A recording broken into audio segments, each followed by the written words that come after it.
এক দফা দাবিতে অসহযোগ আন্দোলনের ঘোষণা দিয়েছে বৈষম্য বিরোধী ছাত্র আন্দোলন। কেন্দ্রীয় শহীদ মিনারে বিক্ষোভ শেষে এই ঘোষণা দেন আন্দোলনকারীরা। শিক্ষার্থী অভিভাবকদের বিক্ষোভ মিছিলগুলো একে একে জমায়েত হয় সেখানে।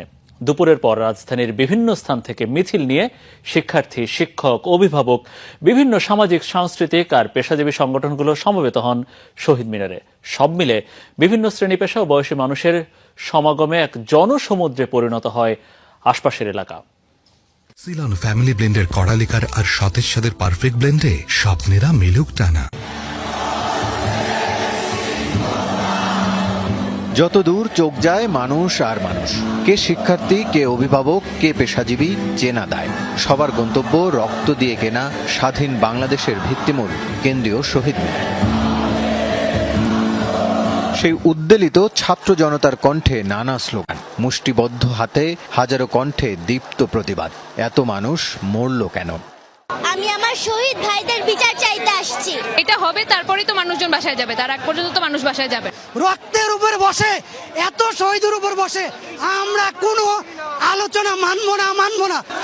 বৈষম্য বিরোধী ছাত্র আন্দোলনের পূর্ব ঘোষিত কর্মসূচিতে যোগ দিতে রাজধানীর বিভিন্ন প্রান্ত থেকে দলে দলে মিছিল আসতে থাকে সকাল থেকেই। দুপুর গড়িয়ে বিকেল পুরো এলাকা পরিণত হয় জনসমুদ্রে।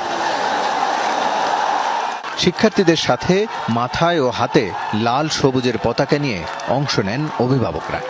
আমরা স্বাধীন দেশে বসবাস করে আমরা পরাধীন হয়ে আছি। আমাদের ছেলেমেয়েরা আজকে রাস্তায় রক্ত ঝরাচ্ছে, এটার কারণ কি? আন্দোলনটাকে নস্যাৎ করার জন্য এতগুলা তাজা প্রাণ চলে গেল, এই জন্যই আমি এই শত শত সন্তানকে হত্যা করে, হাজার হাজার মানুষকে আহত করে, শিশুদের হত্যা করে, আমাদের ছাত্রদের বুকে গুলি চালিয়ে এখন বলে এখন আবার আন্দোলন কিসের? আজ সারা দেশে মানুষ পথে নেমেছে। গুলি চালিয়েছেন, আলো চালাবেন, চালান। লাখো আবু সাঈদ বুক পেতে দাঁড়াবে। এই জনসমুদ্রে আমরা মিশে গেছি, আমরা আপনাদের সাথে আছি। আন্দোলনকারীদের দাবি, দ্রুত হত্যাকাণ্ডে দোষীদের বিচার এবং গ্রেফতারকৃতদের মুক্তি দিতে হবে। আমাদের ভাইয়েরা যারা মারা গিয়েছে তাদের হত্যার দাবি চেয়েছি। বঙ্গবন্ধুর যে আমাদের আদর্শ শিখে গেছে সেই অনুযায়ী আমি বলতেছি, লাশের উপর কোনো আলোচনা না, এটা ওনারই উক্তি। সশস্ত্র বাহিনীর অবসরপ্রাপ্ত অনেক কর্মকর্তা কর্মচারীরাও সমর্থন জানান শিক্ষার্থীদের দাবির সাথে। অনুশোচনার থেকে এসেছি। গত বেশ কিছুদিন ধরে যে ঘটনাটা ঘটছে, কোটা আন্দোলন থেকে এটা এখন জাতির আন্দোলনে পরিণত হয়েছে। দেশপ্রেমের রক্ষায় যারা আমরা শপথ নিয়েছি, আমাদেরও এদের সাথে যুক্ত হওয়ার জন্য আমাদের দায়ভার আছে। সেটা সাধারণ ছাত্র জনতার বিরুদ্ধে ব্যবহার করা হবে, এটা অন্যায়, এটা মেনে নেওয়া যায় না। বৈষম্য বিরোধী ছাত্র আন্দোলনের ব্যানারে এখন সমন্বয়ক 49 আর সহ সমন্বয়ক 109 জন। শহীদ মিনারে দেখা যায় তাদের কয়েকজনকে।